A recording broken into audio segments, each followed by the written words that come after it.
So we've been looking through the book of Romans, and it's been great. And it's unfortunate that it's been great, but it's also been brief because there's so much that you could get from Romans. We could start all over again and have another full series of sermons and not touch anything that we spoke about for the last 3 months. And you could do that again and over. So I'd encourage you never, just because we finished the series, don't close up that book and say, right, we're done. But I encourage you actually to keep on going and keep on and learning and reading through it. But today we're going to start another new series on little known characters of the Bible.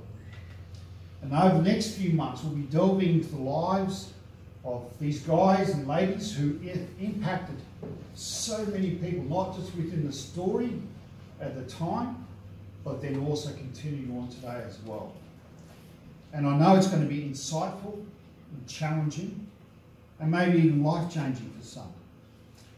And as anything we share here, we always just tend to go to a certain level, but we don't have the time always and the ability to go so much deeper.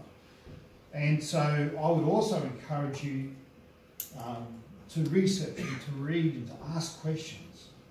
I would so much rather people ask questions and find out compared to just, okay, oh, well, there you go, I don't need to know. Have an inquisitive mind. Learn. So, today, we're going to look at the life of Naaman. Now, if I was honest, I started out looking at this story thinking that this is all going to be really simple.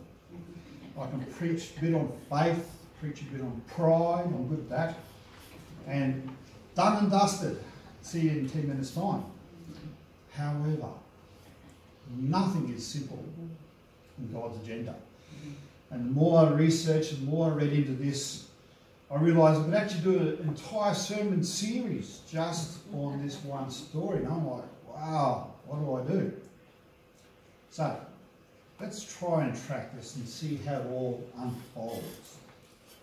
So, we know central to this story is a guy called Naaman, a man who is mighty in many ways. He was a mighty leader, a mighty warrior, and mighty sick. Scripture says that he was this great leader, valiant warrior, but he had also what was described as leprosy, which I will come back to and look at this in a moment. Naaman had everything a man living in his time could want. He had the favour of the king, his soldiers, his family, and even his servants. And that was very important. So, his wife's servant girl was a captured Israeli girl, and by all accounts quite young in age. Yet one who is very much aware of God's saving presence with his people through the prophet Elisha. Now, she could have kept her views to herself. Don't forget that she was captured by Naaman's army, maybe even by himself personally, we don't know. And she probably had every right to withhold all that she knew and harbour bitterness from this family. Yet, she goes to Naaman's wife and says to her, if only Naaman would go and see Elisha, then he would be healed. You see, she knew that only God could heal what troubled him. Naaman's wife goes to her husband with this information, obviously desperate for anything that would heal Naaman, as nothing had worked up to now. They would have tried everything. Nothing had worked. Now, when you read through this story, something bothered me. How did someone with a cursed disease like leprosy be able to not just live with his family, but to command an army, as he did, with all the trappings of wealth and power? Think about it. We've been all brought up with these stories about lepers and what this and unclean and what have you. Here was Naaman, commander of the army, favour of the king. And there is much confusion and stigma surrounding leprosy as we know it today, or Hansen's disease. That's another name for leprosy. Some of this stigma arises because people identify modern leprosy with the descriptions appearing in the Law in the Old Testament section of the Bible, Leviticus. From what I've read, I'm obviously not an expert, but from what I've read, the condition described as leprosy in the Bible is not the same as modern leprosy or Hansen's disease. The Hebrew word sarat is a ritualistic term denoting uncleanness or defilement and covered a range of conditions that could affect people, or clothing, or even a wall. The conditions described could include, say, boils or fungus infections, infections complicating a burn, eczema, and a heap of other diseases with names that I can't pronounce. On walls or clothes, it could have been fungus or mold, dry rot, or similar conditions. So they also labelled that the same Hebrew name. Now, God had given the Israelites very specific instructions on how to deal with leprosy or skin disease. And it makes interesting reading, if you look through Leviticus 13 and 14, just what they had to do. For example, anyone suspected of having this disease had to go to a priest for examination. And if found to be infected, the leprous person who has the disease shall wear torn clothes, let the hair of his head hang loose, and he shall cover his upper lip and cry out, "Unclean, unclean." Incurable by man, many believe God inflicted the curse of leprosy upon people for their sins that they committed. So, the message from the servant girl to Naaman's wife was, my God is greater than this disease. He needs to go and be healed completely, not just physically, but spiritually as well. Because as I said, they thought it was all because of sin. Suddenly the impact of that message changes, doesn't it? So, Naaman goes to his king, Ben-Hadad, who was a pagan, and thinks that just as it was in his kingdom, all prophets are under the authority of the king. So he sends an extremely large gift, not to the prophet Elisha, but to the king of Israel, and tells the king of Israel, you need to heal this man, hoping to buy the health of Naaman. Now, so Naaman goes off to the king of Israel, King Joram, who does not share the same beliefs as the servant girl, and freaks out about all of this. He tears his clothes and cries out, "What are you trying to do to me? Because only God can do this." Isn't that such a prophetic saying from someone who struggles and doesn't know God, will cry out that truth? Only God can do this. And he didn't think about going to Elisha at all, even though it's probably in the ledger or something like that about prophets, but it never occurred to him because it's all about self-preservation. That's what was on top of his mind. So, see how complicated it's starting to get? Elisha hears about this and goes and gives the king a serve for his lack of faith. Now, there's obviously no respect between these two, and Elisha didn't hold back. So Naaman and his entourage is now sent to Elisha to see what he could do. So, if I was to paint a modern day picture of what happens next, it could look something like this. Our prophet, let's call him Bruno, sitting on his back deck, dwelling over the events that have happened in the last few days. You see, he found out that Donald Trump had sent his top military guy with a letter to Scott Morrison, asking him to sort out what is troubling his general. And Scott doesn't handle that well, and as the head of trade is in sight, Bruno tells Scott to stop going on like a pork chop and send the general out to him to sort it out. So here he is several days later, sitting on the back deck, relaxing, And now the house is suddenly surrounded by police escorts, Secret Service agents, and choppers flying above. One of the car doors opens up and this bloke in a uniform knocks on the door asking for Bruno. So Bruno sends Vincent to the door to tell the General to head down to Sandy Beach and wash yourself 7 times and all will be okay. The General was not happy. He had come all the way from the US of A with a letter from Donald Trump in his pocket and half a ton of gold in the back of the ute to give Bruno. And all he does is send out Vincent, his servant. And Vincent would like to know that he's Bruno's servant, wouldn't he? To tell him to go away to the river and dunk himself 7 times. Now, for us that seems quite funny, but that's actually kind of the extreme circumstances that would have happened with Elisha and Naaman. Naaman would have pulled up with all his entourage and the gifts and everything that came with it and knocked on a humble little shack wherever Elisha was sitting.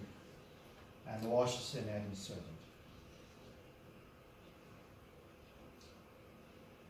Go dunk yourself 7 times in the Jordan River. Now, was Naaman happy? No. But luckily for Naaman, his aide convinced him,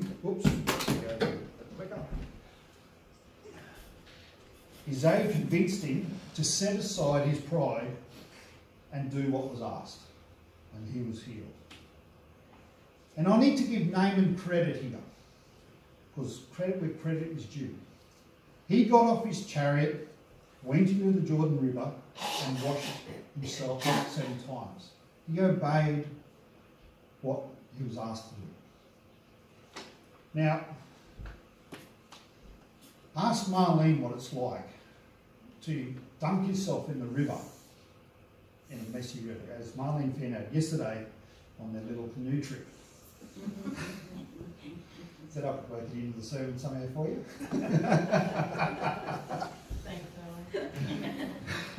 Was it 7 times? She only did it once, I think, or twice, and so she's still not quite there yet in the healing. Oh, you remember that. I wonder what Naaman had gone through up until this point, trying to get healed in his own country. Think about all the doctors and the healers and the magicians and the potions and things that he would have inflicted himself upon in a pagan country. Think about the amount of gods that he would have knelt before and given offerings and this and that, and nothing had worked. They would have tried everything. He would have been desperate. And the thing is, God could have just healed him like that. Elisha just could have just sent the servant out and said, done, you're healed. But he didn't. Asking Naaman of nothing. There still would have been a testimony for the girl, wouldn't it? But God works in mysterious ways. And he needed more from Naaman than just going to Elisha. Before Naaman could be used by God, he had to deal with his pride. I remember when I first went to Burke, I was a young man full of pride. I had all these skills, I had all these abilities, far greater than any student there. Except for a bloke called Steve. Now, Doc may remember Steve. He thought he was better than me. But I realised early on that he was suffering from the sin of pride, and so we just let that one bit slide right by. One of the first jobs I did on the farm was to be placed in the middle of this empty paddock with a good friend of mine, Judith. It was well over 40 degrees because we got there in January. And all we were given was a bottle of water and a hoe with some instructions to start chipping weeds. Man, I was better than this. I had more skills than most of these paid workers on the farm. And it was hot, and you just want me to chip weeds. Something wasn't right. And to say I struggled was a bit of an understatement. But Jude and I did just as we were asked. We spent all afternoon chipping weeds, and every weed that was chipped was a bit like God chipping away at my pride. I wasn't completely cured, but now I was on that journey.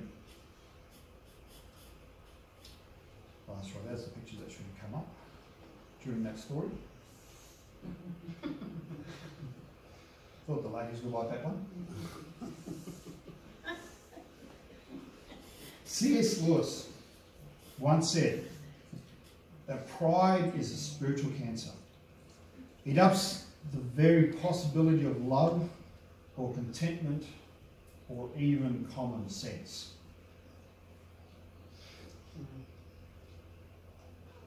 It was only after my time sitting in the paddock chipping weeds that I could see God being able to start to use me for his purposes. I was on that journey and things started to change for me. And it was the same for Naaman. It was only after he went into that dirty Jordan River and obeyed Elisha and God that his life was turned around. And now God was able to use his life for his benefit. God does work in mysterious ways, doesn't he? And if you look at the chain of events surrounding the healing of Naaman, one could understandably become quite confused about the goings on, the back and forth and all of this. But this had God's fingerprints all over it.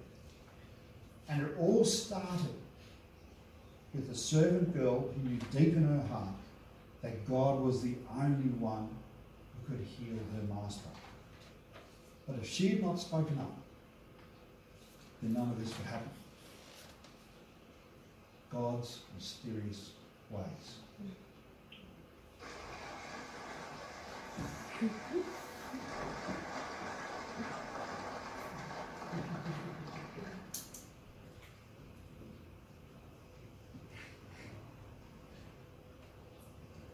Good evening.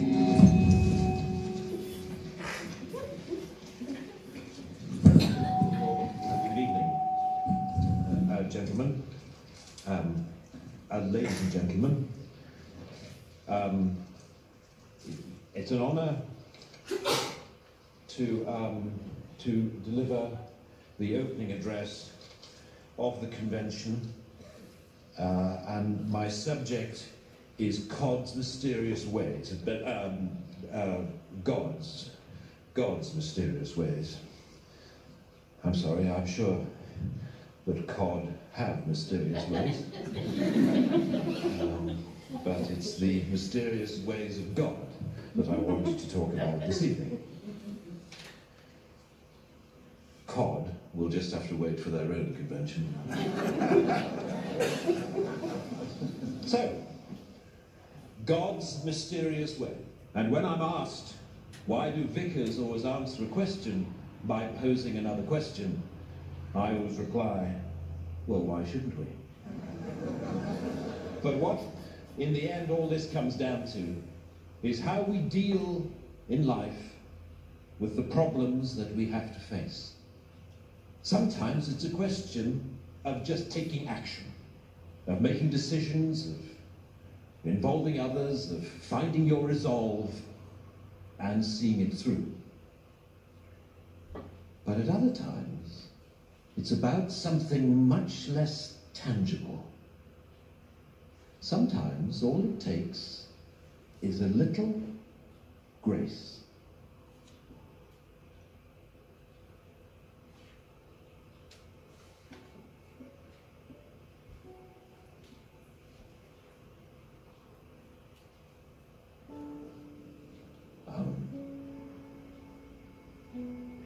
A little of God's grace, and all our problems seem to fade away.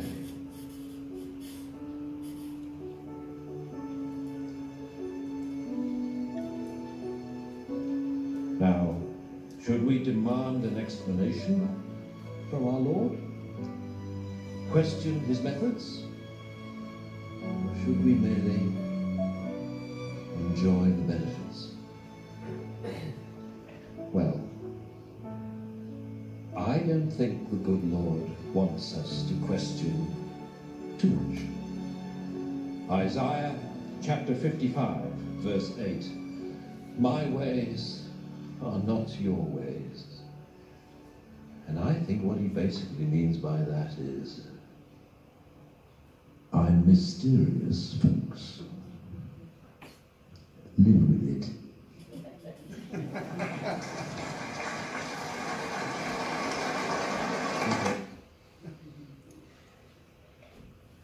The story of Naaman is not just a story about the mysterious ways of God, but it is a visual demonstration of God's amazing grace. In theological terms, this story would be seen as God demonstrating his prevenient grace, which means it's a Latin meaning to come before. So in theological terms, the grace that comes before we choose to begin a relationship with the God of the universe. And it's a relationship with this Creator, who before time set out a plan so that we could have this unique, individual, life-giving relationship with him for all eternity. Tozer said that Christian theology teaches that doctrine of prevenient grace, which briefly stated means this, that before a man can seek God, God must have first sought the man. God uses whatever means at his disposal to draw us to him. The Spirit can and does use our circumstances, life events, nature, family, music, whatever, to continually draw us to him. God used a lowly Israeli servant girl to help turn around the life of one of the most powerful men in Syria. Naaman still had to respond to that offer of grace. He still had to be obedient to what he was asked to do. But when he did, such was his transformation that Naaman took back those bags of dirt so that when he knelt in the pagan temples, he would be actually kneeling on a self-made altar to his God, Yahweh. By the time I was 22, I was married and I had a son. Just bought my second house on the Gold Coast. I owned the top of the range Statesman Caprice. Yes, I used to drive a Holden before I drove a Ford, that's true. But things weren't right because I was living in darkness within inside, and I knew it. And something had to change radically. I was living a life that was seen as very successful by those around me. But I knew better. And during that time, I became friends with a guy called Gary. And looking back now, I can see where all the pieces fit in, but back then, it was strange. I couldn't work it out. See, Gary was, if I'm here, Gary was here. As far as personalities and likes and anything like that. We're absolute total opposites. And yet, how did that all work in? That we became mates, more than mates. See, I was a Bevan and he wasn't. Now, to those who don't know what a Bevan was, I had to look up the Urban Dictionary to get an explanation. A Bevan is from Queensland, Australian native, which also may be called a Bovan from Melbourne or a Westie from Sydney. A Bevan is a Winnie Blue smoking VB 4X drinking loudmouth bloke, often found with a Sheila that may go by such names as Shazza, Loza, Narelle or Sherelle. Typical Bevan names included Dazza, Tezza, Wazza, Davo, Miko and Big Al, which is what I was. Any of these may also, and most likely, act like a yobbo, which I did well at that as well. But Gary just became a mate. He didn't judge. He had answers to questions I needed answered. If I needed someone to help keep me accountable, Gary stood up. He journeyed beside me as I was on this journey. And when the point came to get serious with my relationship with God, then Gary was there as well. Just as God pursued Naaman, using this disease of the skin, using servants and personal aids to encourage Naaman to choose to obey what God wanted, God had also pursued me. And no matter what I did, what life choices I made, good or bad, God used people and circumstances, just like Gary, to keep drawing me back to that place where I had to choose. Do I put aside my pride? Do I obey God? Do I enter my own Jordan River to be able to do this?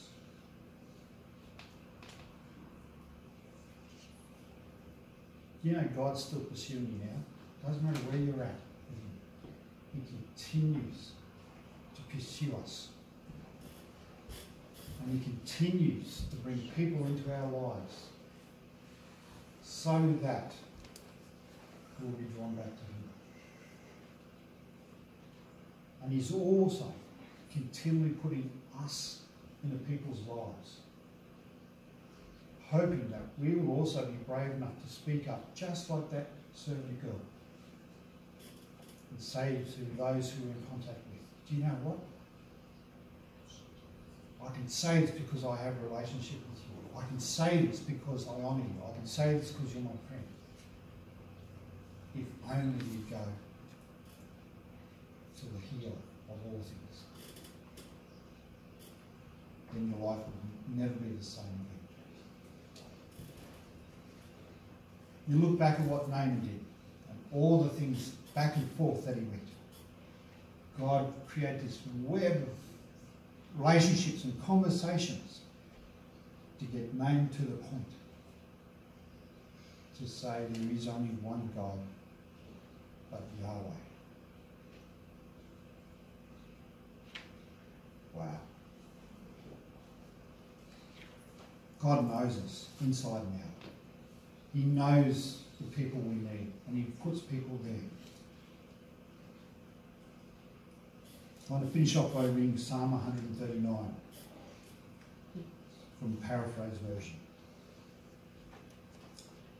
Oh God, you know me inside and out, through and through. Everything I do, every thought that, every step I take, every plan I make, every word I speak. You know, even before these things happen, you know my past, you know my failure, you know my future. Your circumventing presence covers my every move. Your knowledge of me sometimes comforts me, but also sometimes frightens me. But it is always far beyond my comprehension. There is no way to escape you, no place to hide. If I ascend to the heights of joy, you are there before me. If I am plunged into the depths of despair, you are there to meet me. I could fly to the other side of our world and find you there to lead the way. I could walk into the darkest of nights, only to find you there to lighten its dismal hours.